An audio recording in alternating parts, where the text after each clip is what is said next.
होगी स्वामी महाविद्यालय द्वारा आयोजित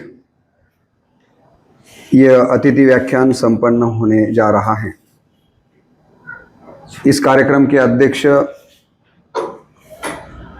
मेरे प्रिय छात्र तथा आपके प्रधानाचार्य, जिनके नाम में ही नामदेव है और संत साहित्य की शुरुआत ही नामदेव से होती है। कीर्तन परंपरा में नामदेव के बारे में कहा जाता है कि नाचो कीर्तनाचे रंगी आणि ज्ञानदीप लाऊ जगी। कीर्तन परंपरा जो शुरू की और हमारे मराठी वारकरी सांप्रदाय को पंजाब के घुमान तक पहुंचाने का काम जिन संत के द्वारा हुआ, उनका नाम भी नामदेव था और आपके प्रधानाचार्य जी का भी नाम नामदेव है। ऐसे नामदेव एमेकर जी, जिनके मार्गदर्शन में हमारा विश्वविद्यालय हिंदी का पाठ्यक्रम हो या हिंदी के अनेक उपक्रम बनाने का प्रयास कर रहा है। बहुत ही अच्छा पाठ्यक्रम जिनके मार्गदर्शन में हमें 5 साल के लिए अभी मिल रहा है। ऐसे मेरे परम मित्र, हमारे विश्वविद्यालय के हिंदी अभ्यास मंडल के सदस्य, मेरे महाविद्यालय में इस साल हिंदी दिवस पर सर जी आए थे और उन्होंने बहुत ही सुंदर हिंदी भाषा के बारे में अपना वक्तव्य दिया। ऐसे मेरे प्रिय मित्र डॉक्टर मनोहर भंडारे जी,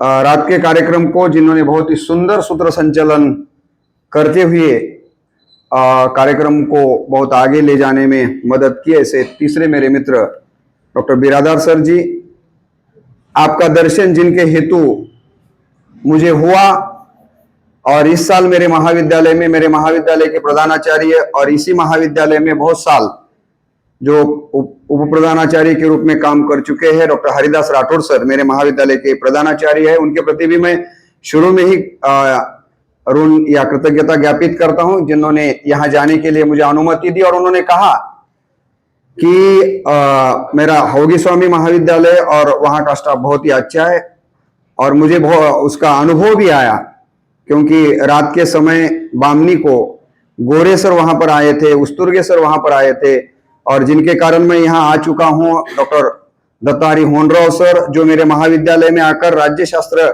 इस विषय पर बहुत ही सुंदर वक्तव्य सर ने मेरे महाविद्यालय में दिया। इस महाविद्यालय के बहुत सारे लोग मेरे महाविद्यालय में हमने बुलाए हैं। कालगापुरे सर सोमवार के दिन भी आने वाले हैं नेशनल कॉन्फ्रेंस के लिए, इसके पहले भी वो आ चुके हैं।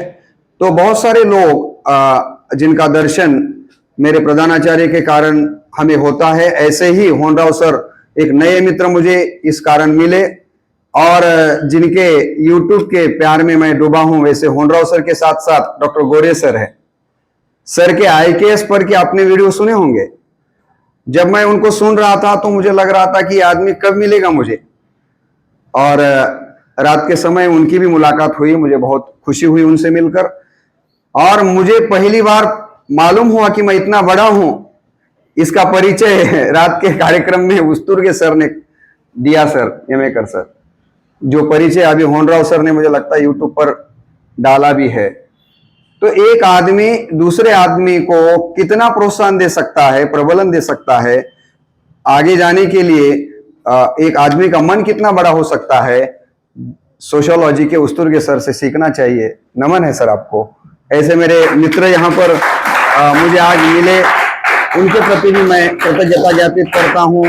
मसूरे सर यहाँ पर है, आप सभी के प्रति मैं कृतज्ञता ज्ञापित करता हूँ और मेरे प्यारे छात्र तथा छात्राओं, वैसे तो सर को जाना है, आपको मालूम होगा। एक ही मिनट केवल 11 बजे का कार्यक्रम था, अभी 12 बज रहे हैं और 11 बजने का कार्यक्रम जब 12 बजे शुरू हो जाता है और ऐसा ज्यादा समय होने के बाद ज्यादा समय तक बात वक्ता को करना, वैसा ही कॉन्फिडेंस दिखाना है।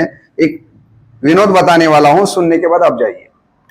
ज्यादा समय होने के बाद ज्यादा समय तक बात वक्ता को करना, वैसा ही कॉन्फिडेंस दिखाना है जैसे कि एक चूहा शेरनी के पास गया और शेरनी से कहने लगा, मैं तुम्हारे साथ शादी करना चाहता हूं। एक चूहा शेरनी के पास गया और शेरनी से कहने लगा, मैं तुम्हारे साथ शादी करना चाहता हूं। शेरनी ने कहा, तेरा वजन तो देख, तेरी हाइट तो देख, तेरा कलर तो देख।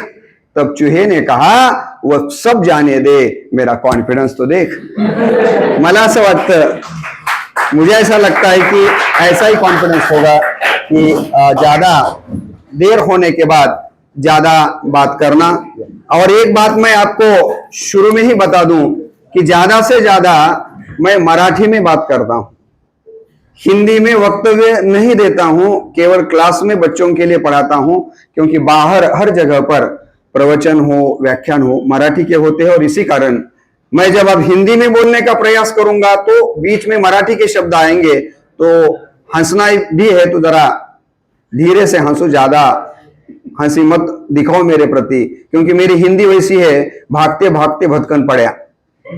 और इसी कारण बोलते बोलते कुछ गलतियां हो गई तो मुझे क्षमा कर दीजिए। दूसरी बात यह है कि बहुत बार ऐसा होता है कि हम हिंदी कई बार ऐसी उच्च स्तर की भी बोलते हैं कि कई बार सुनने वाले की भी समझ में नहीं आता। एक बार ऐसा ही हुआ मेरे दोस्तों कि एक के साइकिल के अगले टायर की हवा निकल गई, वो पंचर वाले के पास गया साइकिल लेकर और उस पंचर वाले को कहने लगा कि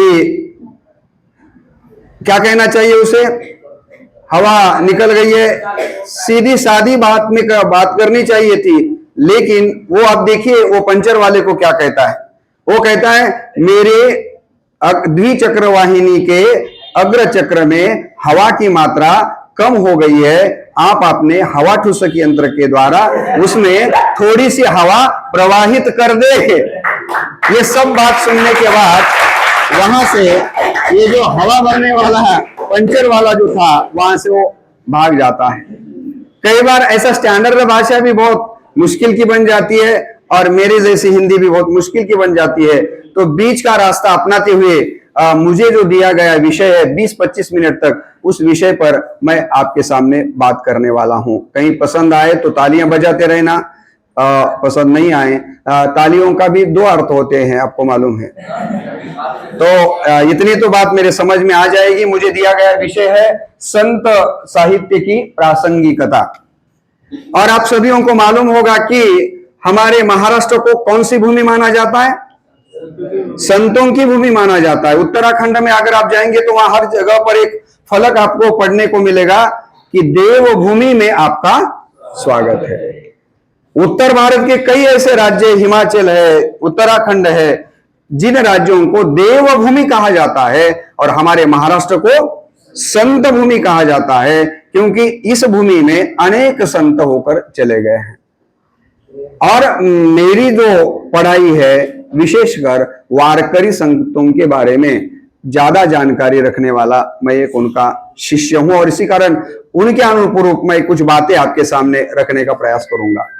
दोस्तों, संत ये जो शब्द आया है, पहले संत साहित्य की प्रासंगिकता को देखते समय हमें संत इस विषय या इस शब्द के बारे में जानकारी लेना जरूरी है। संत ये शब्द कैसा बना है? तो सत से संत शब्द बना है।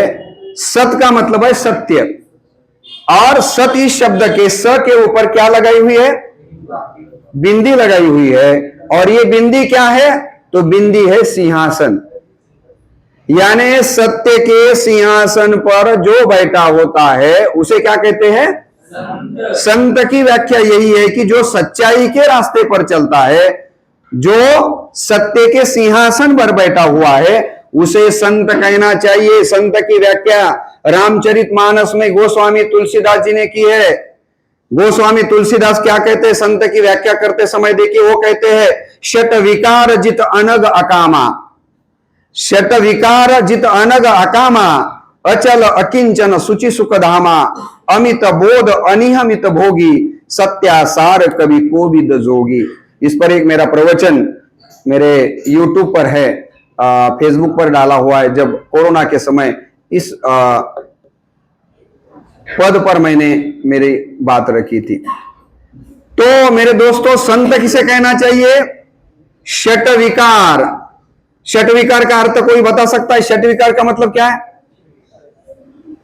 छह विकार हमारे हिंदू धर्म में या संतों ने छह विकार बताए हैं। मालूम है आपको कौन से छह विकार है?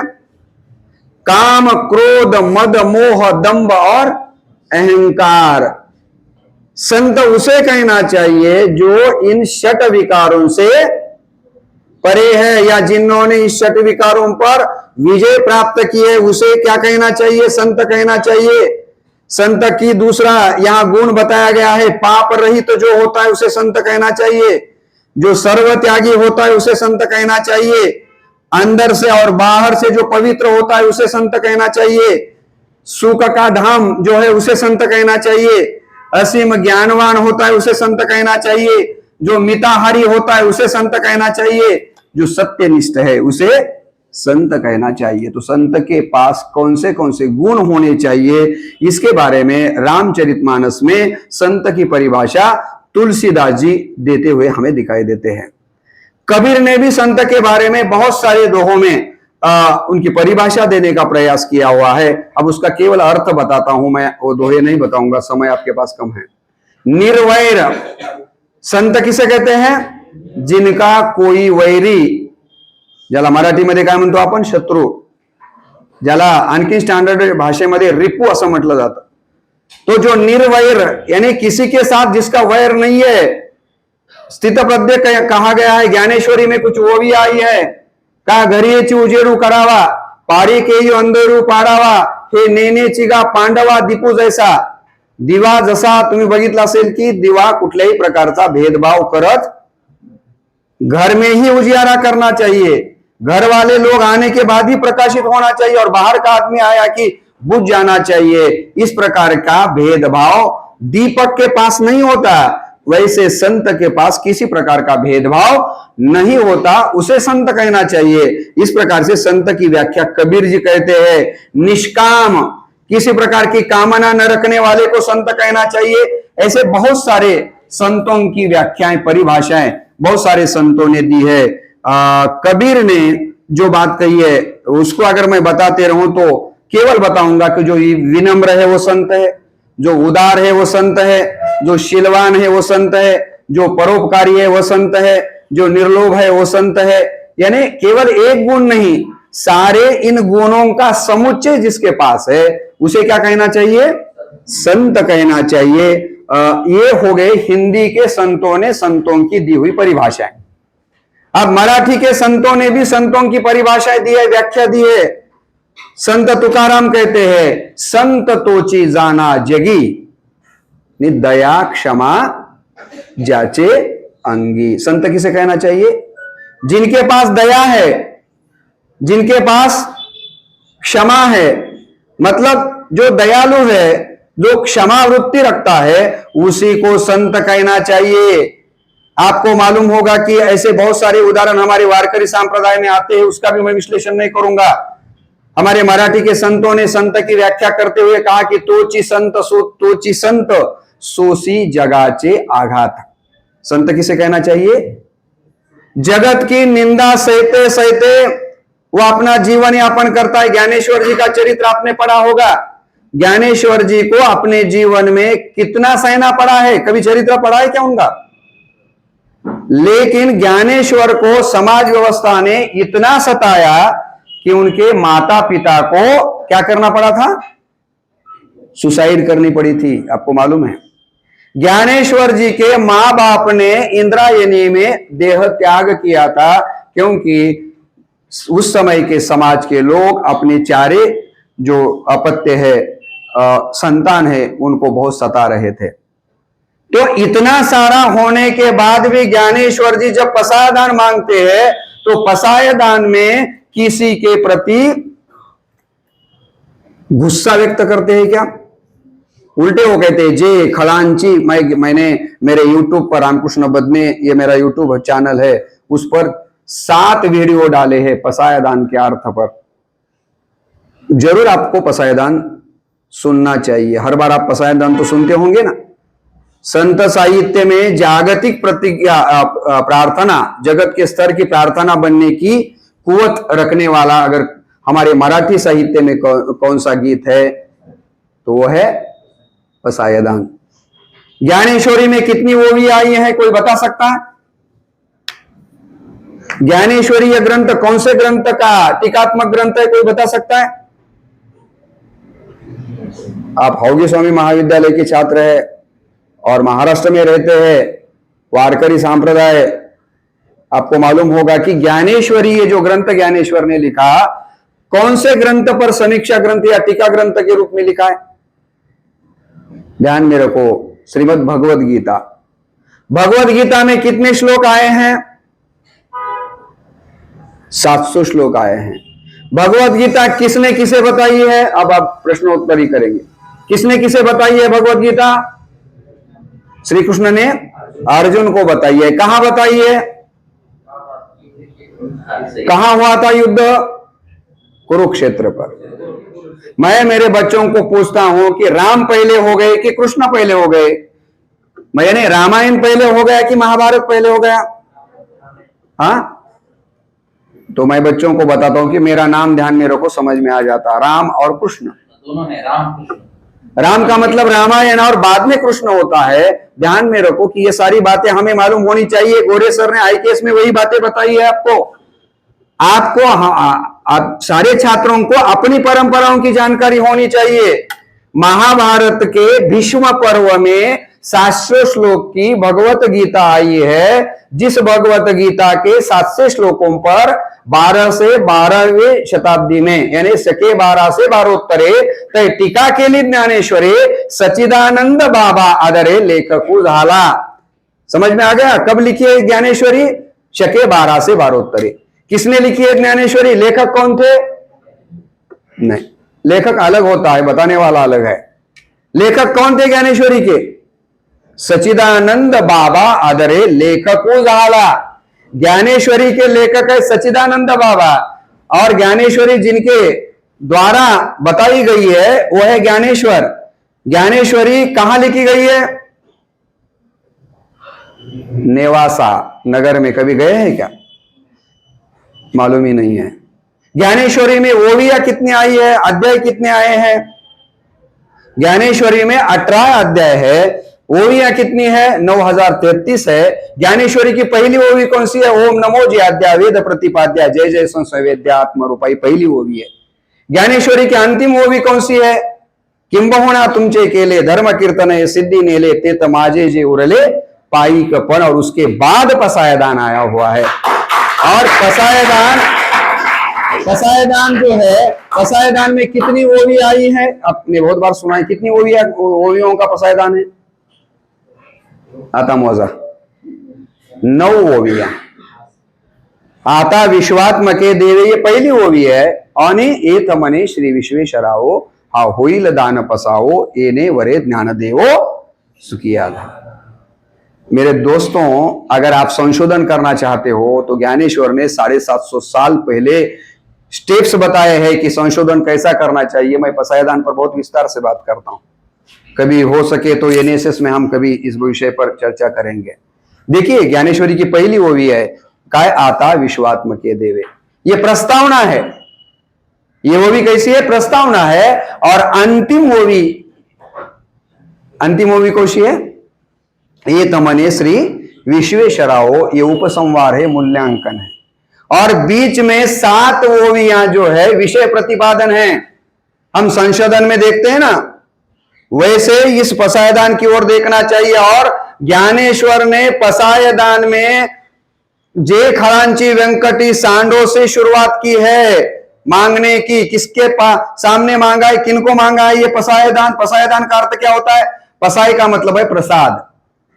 प्रसादाचं दान मागितलं। कुणा मागितलं? ज्ञानेश्वरांनी मागितलं। कुणाकडे मागितलं?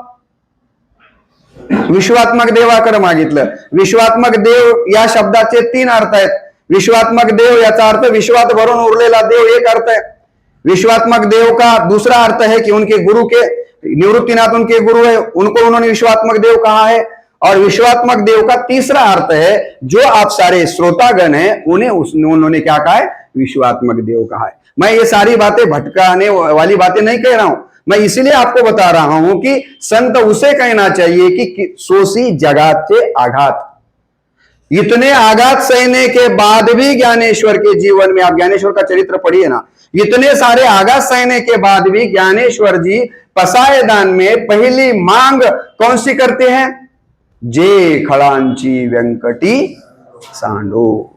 खड़, खड़ किसे कहते हैं? खड़ क्या भी एक दृष्टांत मैं बताता हूं, आप मैं बताऊंगा, समय अपने पास नहीं है। ये समाज व्यवस्था में दुष्ट लोग हैं, उनका दुष्टत्व समाप्त हो जाना चाहिए। संत में और ईश्वर में फर्क क्या है मालूम है क्या? संत और ईश्वर में क्या फर्क है? संत श्रेष्ठ है या ईश्वर श्रेष्ठ है? कबीर ने कहा था ना, कबीर को पूछा था कि गुरु श्रेष्ठ है कि ईश्वर श्रेष्ठ है, तो क्या कहा था कबीर ने?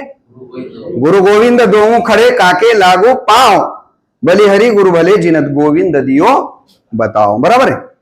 अब मैं संत साहित्य पर आ सकूंगा कि नहीं मुझे मालूम नहीं, लेकिन संत से यानी ईश्वर से संत श्रेष्ठ है, क्योंकि ईश्वर कहता है यदा यदा ही धर्मस्य ग्लानिर्भवति भारत अभ्युत्थानम अधर्मस्य तदात्मानं सृजामहं परित्राणाय साधूना विनाशाय च दुष्कृतम धर्म संस्थापनार्थाय संभवामि जब जब होए धर्म की हानि। ईश्वर कहता है कि मैं क्यों आता हूं? रावण जैसे, कंस जैसे दुष्टों का बोलबाला जब इस पृथ्वी पर होता है तो उनको मारने के लिए आता हूं। ईश्वर अवतरित होता है किसी दुष्ट को खत्म करने के लिए, मारने के लिए, और संत पैदा होते हैं मारने के लिए नहीं, तो उसके बीच में बैठा हुआ दुष्टत्व मारने के लिए आते हैं। समझ में आ गया? संत व्यक्ति को मारते नहीं है, समझ में आ गया ना? तो उसमें बैठे हुए दुष्टत्व को मारने का काम संत करते हैं, ज्ञानेश्वर, इसलिए संत श्रेष्ठ है। अभी अभी मुझे लगता है कि यमेकर सर ने बात की कि संत में और हम में क्या फर्क है, तो हमारी उक्ति और कृति में भेद है। संतों के पास वैसा नहीं था कि अनुभव वाले अंगा आणि तेया जगा देत से, जो जो भी उन्होंने अपने जीवन में जिया वो लोगों के सामने रखा, जो जो भी लोगों के सामने रखा उसी प्रकार का अनुभव यानी उनका बर्ताव था। कबीर कहते हैं ना, कथनी कथी तो क्या भया जो करनी ना ठहराई, कालभूत के कोट जो देखत ही ढई जाई। मराठीतली एक गोष्ट आठवते, टाळ्या वाजवा, विषयांतर करून सांगतो तुम्हाला। सांगण्यामध्ये आणि वागण्यात फरक पडला तर काय होतं याबद्दलची गोष्ट आहे, थोड्या टाळ्या वाजवा। नहीं तो क्या है, नहीं तो जाने दीजिए, नहीं तो ऐसा होगा कि विषयांतर हो जाएगा और मेरे पास समय कम है और शूटिंग हो रही है, उधर मैं जाने की बात नहीं करूंगा। मेरा कहने का मतलब था कि पसायदान में क्या कहते हो, जे खड़ांची व्यंकटी। कई लोग, मैं ग्रंथ पर भी बहुत सारी वीडियो डाल चुका हूं, होनराव सर, आपको मालूम होगा, बहुत सारे लोग कहते हैं कि ग्रंथांचं महत्व यांनी सांगितलं त्यांनी सांगितलं म्हणून। मैंने बताया कि 750 साल पहले हमारे संत ज्ञानेश्वर ने ग्रंथ पठन का महत्व बताया था। पसायदान अगर पढ़ोगे आप तो पसायदान में सबसे अंतिम मांग जो उन्होंने विश्वात्मक देव के पास की है, कौन सी मांग है? आनी ग्रंथोपजीवी विशेषीय लोकीये दृष्टा दृष्ट विजये होवावे जी। हे विश्वात्मक देवा, बाकीचं काही एखाद्या वेळेस दिलास नाही दिलास तरी चालेल, पण हे मात्र नक्की दे, विशेष लोकीय। कोणतं? आनी ग्रंथोपजीवी, जो जो लोग ग्रंथ पर प्रेम करते हैं, ग्रंथ में बताई गई बातों के अनुरूप बर्ताव करते हैं, उनको विशेष दे दो, इस प्रकार की मांग संत करते हैं। संत इसीलिए श्रेष्ठ है मेरे बच्चों, क्योंकि संत आते ही है जगाच्या कल्याणा, संताच्या विभूती देह कष्टविती परोपकारे, आम्ही वैकुंठवासी आलो याची कारणासी, बोलिले जे ऋषि साच भावे वर्ताया। ऐसा बहुत बातें हम यहाँ पर कर सकते हैं, लेकिन मुझे लगता है कि मैं केवल संत इस शब्द के बारे में बोलते बोलते, और संत पर तो बहुत चर्चा की जा सकती है, संत किसे कहना चाहिए और संत की व्याख्या किस प्रकार से की जा सकती है।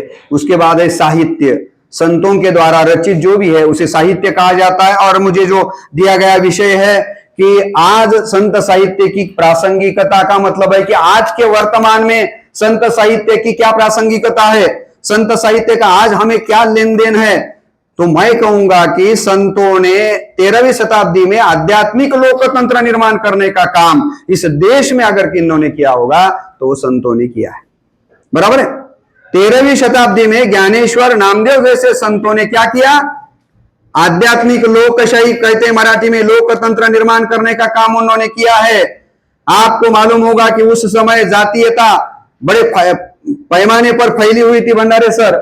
उस जातीयता को नष्ट करने का काम किसने किया? संतों ने किया।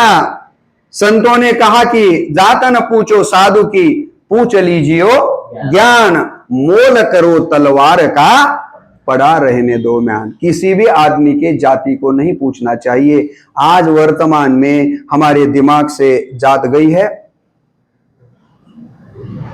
बीड़ की घटना को आप लोकसभा के समय से देख रहे हैं।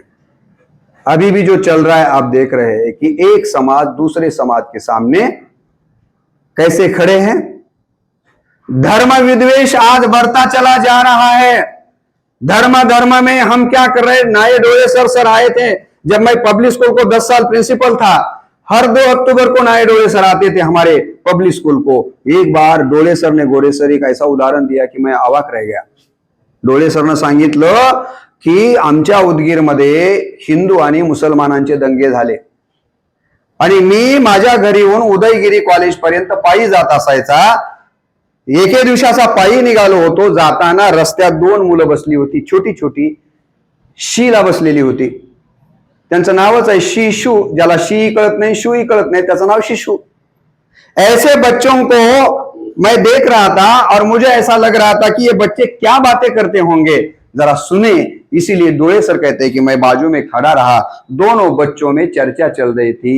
एक बच्चा दूसरे बच्चे को पूछ रहा था, अरे बोल शत्रू म्हणजे कोण? एक मुलगा दुसऱ्या मुलाला विचारत होता, सांग रे शत्रू म्हणजे कोण? तो लगेच दुसरा मुलगा म्हणला, शत्रू म्हणजे मुसलमान। शत्रु म्हणजे मुसलमान। इतने छोटे बच्चे के दिमाग में अगर हम धर्म का विद्वेष फैलाने लगे तो संत साहित्य आज बहुत ही प्रासंगिक है। मैं तो बहुत बार कहता हूं कि किस रावण की कांटो भाए, किस रावण की कांटो भाए हैं, किस लंका को आग लगाऊं, घर घर रावण पग पग लंका, इतने राम कहां से लाऊं। किस रावण की कांटो भाए, किस लंका को आग लगाऊं, घर घर रावण पग पग लंका, इतने राम कहां से लाऊं। नफरतों का आसर देखो, जानवरों का बंटवारा हो गया, गाय हिंदू और बकरा मुसलमान हो गया।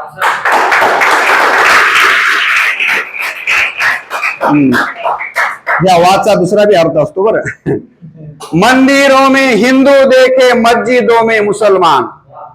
मंदिरों में हिंदू देखे, मस्जिदों में मुसलमान। शाम को जब मैं खाने गया तब जाकर दिखे इंसान। मैं खाने में गया तब जाकर दिखे इंसान। ये पेड़, ये पौधे, शाखे भी परेशान हो जाए अगर नारियल हिंदू और खजूर मुसलमान बन जाए।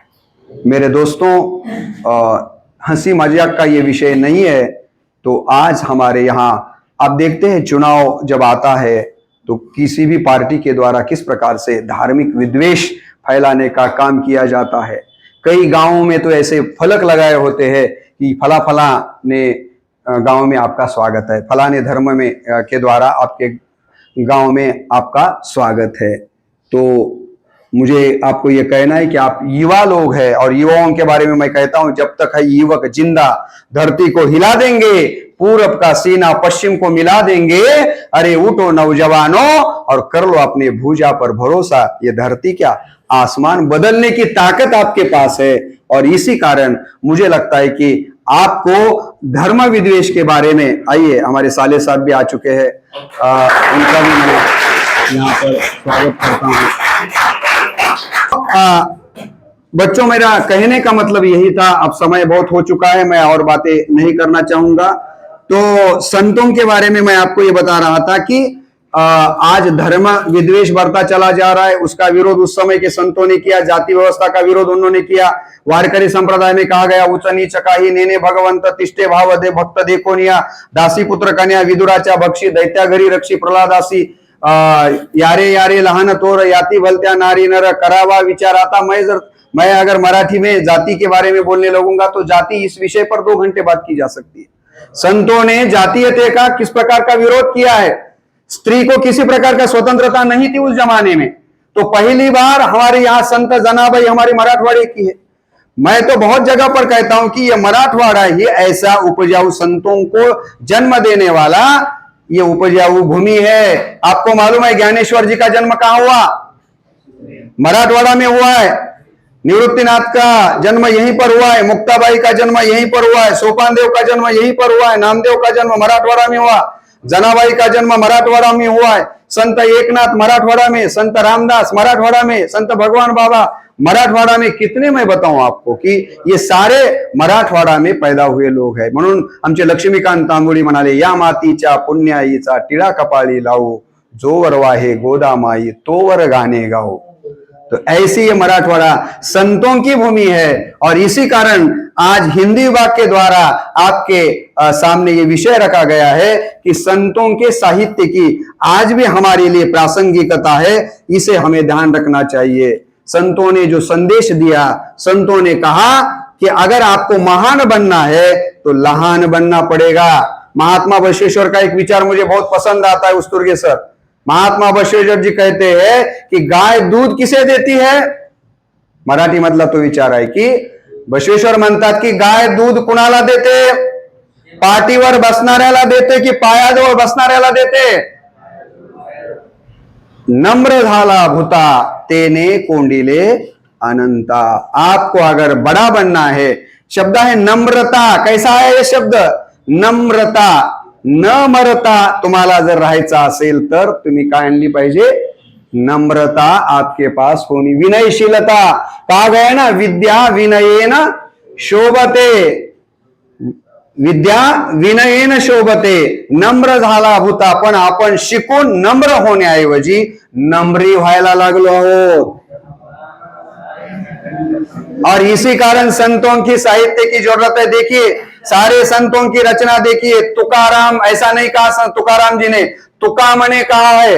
नामदेव कहे ऐसा नहीं कहते, नामा मने, तुका नामा एका जनी। और क्या कितनी, अरे देखिए ज्ञानेश्वरी में ज्ञानेश्वर कहते ये रवि तरी मी मूर्ख हूं, मैं मूर्ख हूं, मेरे समझ में कुछ भी नहीं आता। कितनी विनयशीलता है। और आपलं कसं चाललंय? अल्प विद्या परी गर्व शिरोमणी मज होनी ज्ञानी कोण आहे अंगी बरे ताटा कोणासी मानिना साधूची हेळना स्वय्य करी। थोड़ा सा आत्मपरीक्षण करना है। आमासा आम्ही पुन्हा पहावे काढूनी चष्मा डोळ्यावरचा। संत साहित्य इसीलिए पढ़ना है कि एक समय तुकाराम जैसा इतना बड़ा विद्वत संत लेकिन स्वयं को तुका कहता है। तुम्हाला माहिती है तुकारामांचा प्रसंग, ज्ञानेश्वर के बारे में तुकाराम जी क्या कहते हैं? मज पामरा है काय थोरपन पायीची वाहन पायीवरी। ज्ञानेश्वर जी मैं बहुत पामर हूं जी, आपके पांव के वाहन के जैसा हूं। कितनी विनम्रता है। और आज हम थोड़ी सी विद्या हमारे पास नहीं है तो हम स्वयं को बहुत विद्वान समझने लगते हैं। तो मुझे लगता है कि संतों का ये संस्कार मनुष्य को विनयशील बनाने का काम करता है। और इसी कारण संतों की रचनाओं की ओर अगर हम जाएंगे, तुकारामाचा गाता वाचला की आपला माथा ठिकाण्यावर येतो, असं मी नेहमी मराठी सांगतो। संतों के साहित्य के अगर आप संगत में रहोगे तो निश्चित रूप से आपके जीवन में एक सकारात्मकता आ सकती है। अंतिम बात करके मैं यहां रुकूंगा। आपको मालूम है कि संतों ने अपने पूरे साहित्य में किस बात को महत्व दिया? अभी मैंने एक प्रवचन डाला है मेरे YouTube पर कि परसों मैंने एक गांव में, मंजारवाड़ी नामक गांव है कंधार में, जानबूझकर मैं ऐसे विषयों पर प्रवचन करता हूं। वो विषय था कि रात को भी मैंने उस विषय पर बात की कि धड़ बोली नाही माता पितरा येरी विश्व भरी आदरा मूर्खू जैसा। या एक जगह पर संत कहते, ज्ञानेश्वर कहते हैं जयाचे ऐहिक धड नाही तयाचे परत्र पुससी काही। अरे अर्जुना, जिसको अपने घर वालों के साथ कैसा रहना चाहिए ये समझ में नहीं आता, उनको ईश्वर के बारे में सोचने की क्या जरूरत है। तो संत साहित्य हमें हमारा अंतर मन का दर्शन कराने का काम करता है। तुकाराम महाराज का ये एक रचना मुझे बहुत पसंद आती है, गोरे सर, शिंदे सर, मुझे बहुत पसंद आती है। तुकाराम महाराज ने कहा, बहुत कितनी सुंदर बात है, देखिए, एक ही बात हमें इंसानियत के रास्ते पर ला सकते हैं। तुकाराम महाराज कहते हैं, रात्रंदिनामा युद्धाचा प्रसंग अंतर बाह्य जग आणि मन। कितनी बड़ी बात की। मैं हर दिन युद्ध करता हूं, किनके साथ करता हूं? मेरे मन के साथ करता हूं और जगत के साथ करता हूं। इसलिए कहा है हिंदी के संतों ने, मन चंगा तो कटौती में गंगा। मैंने मन पर बहुत सारी बातें यूट्यूब पर डाली है। तो मेरा कहने का मतलब यह है कि हमारे संतों ने बताया कि मेरे घर के माँ बाप जो है उनके प्रति भी मुझे क्या रखना चाहिए, उनका आदर करना चाहिए। लेकिन आजकल हम माँ बाप के बारे में कैसी बातें सोचने लगी है। मैं माँ के बारे में रात को बात किया और अभी भी मैं आपको बताऊंगा कि ये वो कौन सी चीज है जो यहां नहीं मिलती। वो कौन सी चीज है जो यहां नहीं मिलती। सब कुछ मिलता है लेकिन मां नहीं मिलती। और इसीलिए संतों ने अपने साहित्य में कहा, मां का महत्व संतों ने बहुत बताया। लेकुराचे हितवाहे माऊलीचे चित्ताईसी कळवळ्याची याती करी लाभावी न प्रीति। बहुत सारा मां पर बात संतों ने की है। और आप युवाओं को, युवतियों को मैं नम्र निवेदन करूंगा कि आप अपने मां के प्रति थोड़ा सा आस्था रखिए। माँ बाप के प्रति, माँ बाप जो भी बातें कह रहे हैं आपके हित के लिए कह रहे हैं, ये संदेश संतों का ध्यान में रखिए। और अभ्यास को, पढ़ाई को महत्व दीजिए। संतों ने पढ़ाई को बहुत महत्व दिया। अभ्यासासी काही सर्वथा दुष्कर नाही, मनोनि तू मज ठाई अभ्यासे में। कितनी सुंदर वो भी है ज्ञानेश्वरी। अर्जुन को भगवान श्री कृष्ण कहते हैं कि अर्जुन, तुझे मेरे जैसा बनना है क्या? बाकी कुछ कर न कर, अभ्यासासी काही सर्वथा दुष्कर नाही, मनोनि तू मज ठाई अभ्यासे में। असाध्य ते साध्य करिता सायास, हो गया, समाप्त हो गया। असाध्य तो साध्य करिता सायास, कारण अभ्यास तुका मने। सबसे महत्व की बात क्या है? तो अभ्यास, पढ़ाई बहुत महत्व की बात है। ये भी बात संतों ने कही है। लोग कहते हैं कि ठेविले आनंते तैसे चिरावे, चित्ते आसो द्यावे, समाधान नितल्लापन। संतों ने बताया ऐसी बात नहीं है। संतों ने हमें कहा कि तुम इंसान हो, ये शरीर नाशवंत है, आज है कल जाने वाला है। अरे भाई, एक बार मनुष्य के रूप में पैदा हुए हो तो कुछ करके मर जाओ। मूरत से कीरत बलि, बिन पंख उड़ जाए, मूरत तो जाती रहे, कीरत कभी न जाए। ऐसा काम करो। ये किसने बताया? संतों ने बताया है। और ये जब हम ध्यान में रखकर काम करेंगे कि मुझे एक दिन मरना है, तो आदमी बुरा काम नहीं करता। संतों ने ये दृष्टि देने का काम किया है। लेकिन आज की स्थिति क्या बन चुकी है? आदमी में जहर इतना भर गया है कि विषधरों का वंश सारा डर गया है। आदमी में जहर इतना भर गया है कि विषधरों का वंश सारा डर गया है। एक दिन तुम सुनोगे कि आदमी के काटने के सांप कोई मर गया है, आदमी के काटने से सांप कोई मर गया है। इसलिए मराठी में कहा कि गर्दीत माणसांच्या माणूस शोधतो मी, सांगून गेली या ज्ञाने सरीन माणसा परीस मेंढर बरी। इस स्थिति में आकर हम खड़े हो चुके हैं। हमारा भौतिक विकास बहुत द्रुत गति से हो रहा है, लेकिन नैतिक अधपतन भी उसी दृष्टि से भागते हुए आगे बढ़ता चला जा रहा है। हमारे आत्मिक विकास के लिए संतों के पास हमें जाना चाहिए। बस इतनी सी बात यहाँ पर रखता हूँ। बहुत सारी बातें बतानी थी, लेकिन समय की पाबंदी को और मेरी भाषा मराठी को हिंदी में कन्वर्ट करके आपके सामने रखने में जो दिक्कत थी, इसी कारण पूरी बात मैं आपके सामने नहीं रख पाया। बस माँ पर की एक कविता अंत में आपके सामने रखकर मेरी वाणी को विराम देता हूँ। तो देखिए, आजकल माँ बाप को डस्टबिन समझा जा रहा है। माँ बाप की ओर वो तन्मयता से नहीं देखा जा रहा है। एक कवि कहता है हमारा हिंदी का, पढ़ लिख कर उसने सीखी यही तमीज, पढ़ लिख कर उसने सीखी यही तमीज, बूढ़ी माँ लगने लगी उसे पुरानी चीज। मेरी माँ, कई लोगों ने बताया कि मुझे मेरी माँ पसंद नहीं आती क्योंकि मेरी माँ माधुरी दीक्षित जैसी सुंदर नहीं है। माँ की सुंदरता तन से नहीं होती, माँ की सुंदरता मन से होती है। लेकिन परसों ही मेरी बीवी मुझे बता रही थी कि हमारे एक पड़ोसी है, तो उसका बेटा बता रहा था उनके माँ बाप को कि आपने मुझे ऐसा क्यों पैदा किया, मेरे बाल बहुत सफेद हो गए हैं, मेरे दोस्त मुझे हंस रहे हैं, ऐसा पैदा क्यों किया। तो बाल सफेद हो गए इसी कारण अगर माँ बाप को कोसने वाली पीढ़ी निर्माण होगी, तो फिर संत साहित्य की जरूरत निश्चित रूप से आपके लिए है।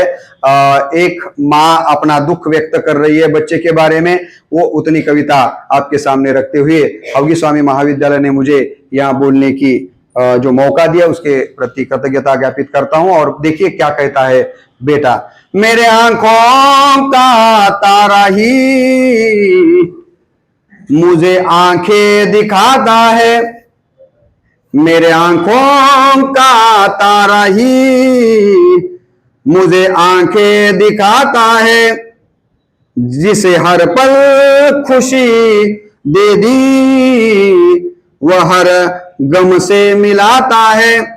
जुबां से क्या कहूं कैसे कहूं, मां हूं सिखाया बोलना जिसको वह चुप रहना सिखाता है, सिखाया बोलना जिसको वह चुप रहना सिखाता है।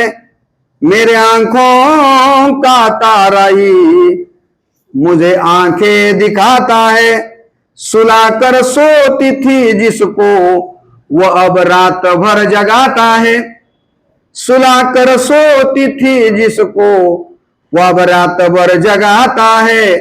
पालने में क्या कमी रही सोचूं जिसे गिनती सिखाई, ये पंक्तियां ध्यान में रखो, जिसे गिनती सिखाई गलतियां मेरी गिनाता है। मेरे आंखों का तारा ही मुझे आंखें दिखाता है। माँ बाप को आंखें दिखाने वाले छात्र आप न बने, इतना भी अगर संदेश लेकर इस वक्तव्य से ले जाते हैं तो मुझे यहाँ समय देने का निश्चित रूप से सौभाग्य प्राप्त होगा। हिंदी का प्रोफेसर होने के कारण लगा सको तो बाग लगाना, आग लगाना मत सीखो, बिछा सको तो फूल बिछाना, शूल बिछाना मत सीखो, पिला सको तो सुधा पिलाना, जहर पिलाना मत सीखो, जला सको तो दीप जलाना, दिल जलाना मत सीखो, दिल जलाना मत सीखो।